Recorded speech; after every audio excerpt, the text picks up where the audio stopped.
Baik, kita kembali bersama ya di segmen Rampai Pagi untuk pertemuan kita pada hari ini dan seterusnya bersama dengan segmen Astrawani bersama dengan narasumber kita. Alhamdulillah sudah pun berada di studio kita, itu yang mulia Tuan Muhammad Zafri Arif bin Muhammad Zain Arif. Assalamualaikum Tuan. Waalaikumsalam warahmatullahi wabarakatuh. Apa khabar Tuan? Baik, Muammar dan Atul macam mana? Sihat? Alhamdulillah sihat. Sihat, Cuma hanya menjadi tanda tanya ni apa sebenarnya ni interteks dalam naratif sastra. Kalau kita ni dalam dunia sastra mungkin kita ni lebih mengenalnya Muammarah.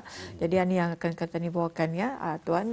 Tajuk yang dipilih pada hari ini interteks dalam naratif sastra. Jadi kita bersama dengan Tuan Zafri. Apa sebenarnya yang dimaksudkan dengan naratif sastra ini Tuan? Baik, bismillahirrahmanirrahim. Assalamualaikum warahmatullahi wabarakatuh.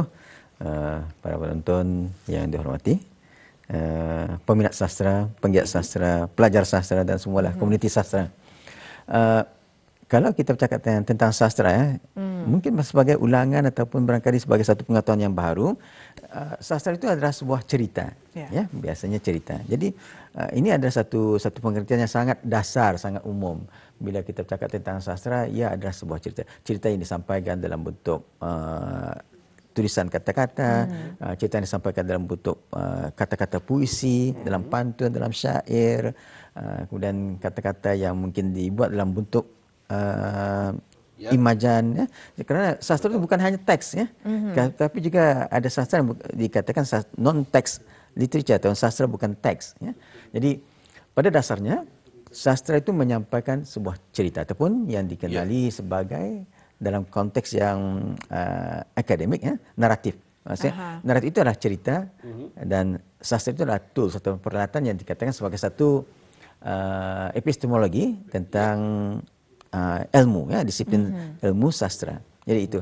Jadi naratif sastra adalah cerita, ya, cerita-cerita tentang manusia, cerita yang berkaitan dengan manusia lah, termasuklah cerita-cerita apa kata kita dalam konteks sastra ini kadang-kadang kita lihat ada macam-macam bentuk cerita, katanya cerita-cerita fable, cerita yang maksudnya cerita-cerita tentang binatang, cerita-cerita tentang hutan rimba dan macam-macam lagi. Jadi secara apa yang boleh mengikat perbualan kita pada pagi ini ialah sastra ialah sebuah cerita. Jadi mudahnya sastra itu adalah sebuah cerita jika dimaksudkan dengan naratif sastra berkenaan. Jadi kita bersama dengan Atul. Bagaimanakah sebenarnya kedudukan teks sastra masa kini? Ya, itu yang saya katakan tadi awal tadi. Teks sastra pada ketika ini bukan hanya merujuk pada teks semata-mata, tidak hanya merujuk pada aksara ataupun huruf-huruf, tetapi ada teks yang bukan bentuknya huruf, ya. Ia mungkin dalam bentuk audio, pendengaran. Sebab kita dulu kalau mengikut sejarah kesusastraan bermula daripada sastra oral atau sastra melalui lisan. Jadi belum ada lagi tulisan aksara, ya, cuma ada suara, bunyi-bunyi, ataupun bahasa yang menyampaikan suatu pikiran, ya, dalam bentuk naratif. Jadi kita lihat di situ pada awalnya teks sastra itu adalah dalam bentuk audio, ya, dalam bentuk pendengaran. Kemudian barulah beralih kepada teks yang berbentuk tulisan, ya. Kemudian daripada teks tulisan ini berpindah lagi kepada teks yang berbentuk visual. Kita lihat ada sastra yang sudah disampaikan melalui kaca TV, di paparan skrin video, paparan skrin filem dan sebagainya. Kemudian berpindah lagi. Teks sastra tidak hanya melihat kepada dunia visual. Kita lihat dalam teks digital. Sekarang kita berada dalam dunia digital dan teks-teks sastra juga beredar dalam konteks digital. Jadi dalam konteks ini kita lihat bahawa perkembangan atau dinamika sastra itu bergerak dengan cukup pantas dan cepat. Dan kita lihat sekarang di YouTube ada macam-macam naratif sastra yang disampaikan dalam bentuk cerita, dalam bentuk lagu, dalam bentuk kata-kata yang diklamasikan, dalam bentuk wacana yang berorientasikan lakonan dan sebagainya. Jadi kita lihat di situ bahawa spektrum yang berkaitan dengan kesusastraan itu telah beralih daripada dunia teks pada dunia non-teks, ya, ataupun pada satu perangkat yang lebih tinggi kita lihat dunia digital telah memberikan satu ruang yang cukup besar kepada keseluruhan sistem komunikasi manusia pada ketika ini. Ya, betul. Bagaimana pula dengan rujukan interteks ini, Tuan? Adakah ada rujukannya? Baik. Kalau tadi kita bercakap tentang naratif sastra, tentunya ada sesuatu yang dirujuk oleh sang pencerita ataupun sang penulis ataupun sang pelakon. Rujukannya itu apa? Pertama, rujukan yang melibatkan tentang proses kehidupan seorang penukil, seorang penulis, seorang pengamat. Itu maksudnya kehidupan pribadinya. Jadi itu adalah satu rujukan yang paling dekat dan paling mudah kalau kita membuat kajian tentang interteks. Kemudian yang lain lagi ialah peristiwa-peristiwa yang berlaku di persekitaran. Sama ada peristiwa yang lampau dalam konteks sejarah ataupun peristiwa yang sedang berlaku pada ketika ini atau satu peristiwa yang dijangkakan bentuk satu futuristik. Andainya akan berlaku barangkali besok, lusa, tahun depan, 50 tahun akan datang. Jadi jangkaan-jangkaan. Dan ini merupakan satu naratologi ataupun penceritaan yang akan memberikan satu wahana terhadap apakah bentuk pemikiran yang disampaikan oleh sebuah karya. Ya? Jadi kita lihat dalam konteks sastra, baik dalam dunia prosa, dunia perpuisian atau dunia drama, ia merujuk kepada suatu kisah kehidupan manusia. Jadi itu adalah rujukan khusus, ya. Dan kalau kita mau melihat satu lagi yang secara rincinya, rujukan-rujukan ini adalah satu yang bertendensi kepada dokumentasi yang dianggap sebagai fakta sejarah, ya, dokumentasi fakta sejarah ataupun dokumentasi yang didapatkan daripada hasil kajian ataupun penyelidikan tentang suatu perkara. Jadi maksudnya di sini, kalau kita bercakap tentang sebuah interteks sastra, tentulah ia akan melibatkan pengalaman-pengalaman yang dilalui oleh manusia ataupun sekumpulan komuniti berdasarkan kepada pengamatan mereka terhadap kehidupan sekeliling. Jadi kita lihat di sini bahawa apa yang dikatakan sebagai interteks itu ialah menghubungkan teks yang ditulis dengan suatu perkara yang di luar daripada teks. Ya, walaupun dia tidak dilihat dalam konteks yang rinci, tapi apabila ada penceritaan, tentu ia akan memberikan satu rujukan yang lain. Contohlah, ya, contoh. Kata dalam teks itu ada katanya namanya Ali bin Muhammad, ya, Ali bin Muhammad. Okey, siapa Ali bin Muhammad? Mesti katanya. Itulah Ali ini adalah nama orang Melayu, orang Islam. Jadi dia sendiri itu merupakan satu interteks paling mudah, ya. Bukan namanya Alexander. Kalau Alexander ini nama orang mana ni Alexander? Jadi kalau namanya misalnya kata Begum Han, ini nama orang masyarakat mana, dari bangsa mana. Jadi itu rujukannya yang mudah. Katalah tadi Ali bin Muhammad tinggal di kampung air. Tinggal kampung air. Kampung air di mana? Kampung air di Brunei atau kampung air di Kalimantan atau kampung air di mana-mana. Ya? Jadi ini merupakan satu dikatakan rujukan silang yang paling mudah untuk melihat sejauh mana penguasaan pengetahuan am yang ada kepada seorang penulis, apatah lagi kepada seorang pembaca ataupun khalayak untuk mengetahui details atau perincian atau data yang dipaparkan dalam sebuah tulisan. Baiklah. Itulah ya yang kami bawakan kepada Auda mengenai dengan interteks berkenaan sedikit demi sedikit kena kupas mengenai dengan tajuknya. Jadi mungkin dapat dikongsikan Tuan, interteks tersebut apakah ianya ada berlaku kepada karya sastra di Brunei Darussalam? Ya, seperti yang saya katakan tadi, pastinya sebuah karya itu mempunyai rujukan. Rujukan misalnya kata kalau dia bercakap tentang masyarakat kampung air, ya, kalau cerita itu masyarakat kampung air. Contohlah dalam novel Sabah karya Jabid, ya, penulis Brunei. Dia merujuk kepada komuniti atau masyarakat kampung Sabah di kampung air. Satu contoh lagi, Puncak Pertama. Okey, Puncak Pertama karya Allahyarham Datuk Paduka Haji Muslim bin Haji Burud ataupun Muslim Burmat, ya. Dia menceritakan tentang sejarah kemerdekaan Brunei. Jadi itu yang tadi yang pertama Jabid merujuk kepada komuniti, ya, kerana dia tinggal di kampung Sabah dan dia tahu tentang susur galur, tentang apa penceritaan, tentang naratif yang ada di kampung Sabah itu. Dan satu lagi puncak utama merujuk tentang kemerdekaan Brunei berdasarkan pada fakta sejarah. Tetapi ia tidak lihat sebagai satu yang faktual semata-mata, kerana ada unsur-unsur imaginatif, ada unsur-unsur kreativiti menjadikan sebuah naratif itu lebih bertendensi kepada bentuk yang dikatakan suatu penceritaan baharu terhadap perkara yang sebenarnya berlaku. Ya.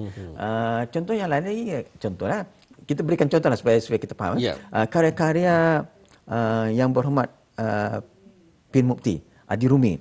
Karya-karya sajaknya banyak bertendensi kepada sajak-sajak perjalanan ataupun journey poems. Jadi di mana yang berhormat berada, dia akan mencatat pemikiran dalam bentuk sajak. Jadi itu juga ada satu catatan yang memudahkan pembaca untuk mengetahui apakah yang ingin disampaikan oleh seorang penulis. Dalam sajak kadang-kadang di bahagian bawah itu ada dicatatkan tarikh, kadang-kadang ada dicatatkan nama atau tempat sajak itu dinukilkan, ataupun kadang-kadang ada penulis yang membuatkan sajak ini berdasarkan ini. Jadi ada catatan khusus untuk menceritakan latar belakang kepada sebuah penulis sajak. Dan ini merupakan satu interteks yang dilihat sebagai satu rujukan yang membolehkan kepahaman yang jelas dapat dinikmat atau dapat dilakukan oleh khalayak atau pembaca. Jadi dasarnya setiap data ataupun teks yang ada ditulis dalam sebuah karya sastra itu tentunya ada mempunyai rujukan, ya, rujukan-rujukan tertentu. Dan ini satu perkembangan yang sangat menarik, ya. Kerana dalam dunia kesusastraan kita juga bercakap tentang new literature ataupun kesusastraan baru. Dan new literature ini juga dirujuk kepada bagaimanakah sebuah karya itu dihasilkan dalam konteks terkini. Ya, seperti yang saya katakan tadi, bahawa karya-karya sastra itu tidak hanya melihat teks semata-mata, tapi sudah bergerak kepada dunia yang dianggap sebagai non-teks ataupun dunia digital. Dan ini membolehkan karya-karya itu berangkat menjadi satu karya yang lebih interaktif. Ya, contohnya kalau kita lihat dalam internet, ya, karya-karya yang yang dipaparkan itu kadang-kadang ada dibuatnya link. Ada link, ya. Jadi link ini membolehkan, misalnya kata ada satu maklumat dapat dipaparkan ataupun dikongsikan dengan lebih lanjut lagi, ya. Katalah tapi saya belum jumpa lagi yang contoh ini, katalah sebuah karya dalam internet, katalah ada satu perkataan kata Brunei dimasukkan dalam sebuah ungkapan, dan kata Brunei Glossary ini dirujuk kepada kamus. Ya, jadi ini merupakan satu interteks. Misalnya kata, mengapakah perkataan ini digunakan pada suatu ketika. Jadi sebelum kita berwawancara secara langsung, kita bercakap tentang kabat. Betul. Kabat. Ya, jadi kabat, apa kabat? Mungkin barangkali siapakah yang menggunakan perkataan kabat ni? Orang di mana? Mereka kata orang Melayu Brunei kah, orang dusun kah, ataupun orang Tutong kah? Ada menggunakan kabat. Dan apakah yang dirujuk kepada kabat? Dan ini merupakan satu interteks yang membolehkan sebuah itu berangkat kepada kepahaman yang lebih jauh lagi. Betul. Ya. Jadi peneranganlah. Ya. Satu-satu penerangan. Kalau tadi kita ni bertanyakan mengenai interteks berlaku pada karya-karya sastra Brunei. Jadi sebagai pertubuhan awam yang berorientasikan sastra, apakah antara kegiatan-kegiatan sastra terkini yang dilaksanakan oleh Astrawani ini? Ya. Bagi Astrawani sendiri, ada beberapa kegiatan yang diusahakan atau diungkapkan baik di dalam maupun di luar negara, ya. Yang baru-baru ini serombongan ahli jawatankuasa Astrawani telah pergi ke Sabah untuk menghadiri festival puisi Asia ASEAN antarabangsa yang ketiga. Jadi yang pergi itu ketua 2 dan setiausaha pertama 1, ya. Dan dalam konteks puisi esei ini yang sangat menarik, ya. Puisi esei ini ada satu rujukan, ya, satu contoh yang sangat jelas yang boleh kita ambil bagi menceritakan tentang interteks naratif sastra, ya. Kerana konsepsi puisi esei itu harus mempunyai nota kaki, ya, harus mempunyai rujukan. Jadi nota kaki adalah sebagai satu rujukan. Jadi ini membolehkan sesuatu rujukan itu dapat diakses ataupun dapat dibaca dengan lebih baik oleh khalayak bagi kefahaman yang lebih dekat lagi kepada sebuah karya. Jadi kita lihat di sini seperti apa yang dikatakan oleh Atul tadi, rujukan-rujukan khusus tadi. Ya. Jadi rujukan-rujukan ini sangat penting untuk kefahaman sebuah karya sastra. Ia tidak hanya sekadar cerita semata-mata, tapi cerita itu harus berlandaskan kepada apa yang berlaku di sekeliling. Contoh tadi yang saya katakan di awal tadi, walaupun ia berdasarkan pada pengalaman, tapi pengalaman itu tentulah mungkin dirasai oleh khalayak sendiri ataupun suatu pengalaman yang benar. Dan ia diangkat, diolah kembali menjadi sebuah cerita kreatif. Mungkin barangkali watak yang ada dalam cerita itu bukan watak sebenar, tapi watak yang merujuk pada suatu watak yang pernah dilihat oleh seorang penulis atau watak yang dimesrai oleh penulis, tapi dalam karyanya lain. Saya kata watak sebenar itu ialah bapa saudaranya. Kemudian tapi dalam ceritanya itu buatnya nama watak itu Ali bin Muhammad. Ali Muhammad ini siapa? Sebenarnya kalau kita lihat, ini tentu ada rujukan tertentu. Kalau dia melihat kepada sesuatu yang sangat dekat pada dirinya, mungkin kita akan dapat mengetahui bahawa sebuah karya itu tentu ada rujukan-rujukan yang khusus. Jadi kembali kepada tadi, selain daripada penglibatan Astrawani di luar negara, kita juga ada mengkayahkan beberapa program ataupun rancangan yang sifat kenegaraan. Ya. Baru minggu lepas ada program berkaitan dengan Aidiladha, dan kita telah menjemput seorang penceramah daripada pusat dakwah untuk memperkatakan tentang ialah dakwah dalam konteks penulisan, apakah bentuk-bentuk pengorbanan yang dilakukan oleh seorang penulis, dan curahan-curahan idea itu juga dalam bentuk salah satu yang dikatakan sebagai nasihat, sedekah, infak, dan itu kita lihat konsep itu. Dan sebenarnya Astrawani sedang merangka beberapa projek yang lain yang melihat kepada kemaslahatan sastra, itu melihat bagaimanakah sastra ini boleh dekat sampai kepada masyarakat umum. Dan ini sedang kita laksanakan, sedang kita lakukan secara berperingkat-peringkat agar kita juga memesrai sastra, kerana khazanah sastra di Brunei itu ada satu khazanah yang sangat besar dan luas. Terutamanya ada khazanah-khazanah yang dianggap sebagai karya sastra unggul, misalnya kata syair rakis yang telah diciptakan oleh pengarang Shah Bandar Muhammad Saleh 100 tahun lebih, pada 1840. Bayangkan itu 160 tahun lepas sudah ada karya sastra Brunei yang dianggap penting. Kemudian yang terakhir ini banyak karya-karya karangan almarhum Bengawan Sultan yang cukup dinamik dari segi pemikirannya, dan itu adalah karya yang perlu dimesrai oleh masyarakat Brunei dan perlu mengetahui apakah yang dipikirkan oleh seorang penulis besar terhadap sebuah pembangunan negara yang cukup panjang. Dan ini adalah satu perkara yang sangat penting bagi kita untuk melihat kemaslahatan dan juga melihat kepada pembangunan nusa bangsa, pembangunan dari segi kerohanian, pembangunan dari segi fizikal, dan pembangunan macam-macam lagi. Yang penting di sana ialah tentang bagaimanakah kita mengikat diri kita, diri masyarakat sebagai sebuah warga bangsa negara Brunei Darussalam dengan kejati dirian yang sangat unggul, yang sangat kuat, dan sangat prihatin terhadap masalah-masalah yang berada di sekeliling, agar kita lihat bahawa bangsa Brunei itu akan terus dapat bergerak dengan lebih cekal dan lebih kondusif dan melengkapi setiap keperluan yang ada dalam sebuah masyarakat. Jadi itulah antara beberapa proyeksi rancangan yang dibuat oleh Astrawani, baik di dalam maupun di luar negeri. Dan yang akan mendatang ini, kita sedang menunggu jemputan untuk menghadiri dialog Teluk yang akan diadakan di Miri pada bulan Julai nanti.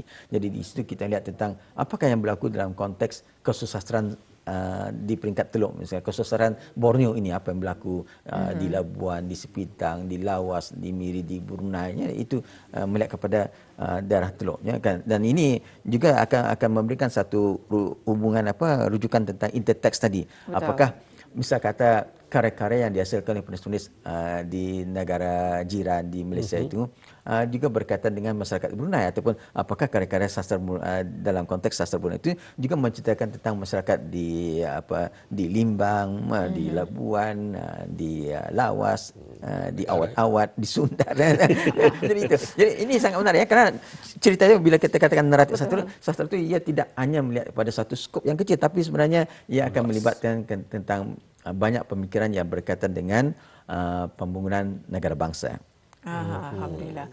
Banyak juga yang tadi ketahui ya mengenai dengan topik yang kita bincangkan pada hari ini, segmen Astrawani, interteks dalam naratif sastra penceritaan, dan juga melalui lisan. Kalau tadi dialog akan datang. Ya, insyaAllah. Akan datang. Kalau dalam bidang macam, kalau sastra tu penceritaan itu dilakonkan atau dikategorikan dalam sastra je? Ya, kerana kita drama juga ada sebagian pada sastra yang kata-kata dalam bentuk sastra hiliran kerana mungkin barangkali orang masih kurang faham bahawa sastra tidak hanya melihat kepada cerpen, novel saja, pantun, tapi drama juga adalah sebahagian daripada sastra. Lagu-lagu juga adalah sastra. Kerana lagu itu diciptakan berdasarkan pada kata-kata atau lirik yang dalam konteks puisi lirik. Jadi seorang pencipta lagu harus melihat pada pembangunan teks lagu yang bagus. Ini. Jadi maksudnya seni kata itu harus bagus. Jangan ada seni kata yang bercampur aduk sehingga kan ia akan merosakkan bahasa itu, dan tidak sampai apa yang ingin dinyatakan citra yang ada dalam sebuah konsepsi naratif. Jadi maksudnya dalam penciptaan lagu itu perlu ada satu pembangunan cerita atau naratif yang mempunyai konflik, yang mempunyai klimaks, yang mempunyai suatu pemikiran yang besar terutama kalau kita merujuk pada teks-teks lagu tradisional kita, ia dibangunkan daripada pantun pantun itu juga pantun Brunei yang sangat menarik, yang menceritakan tentang ekonomi, tentang geopolitik, tentang geobangsa dan macam-macam dari segi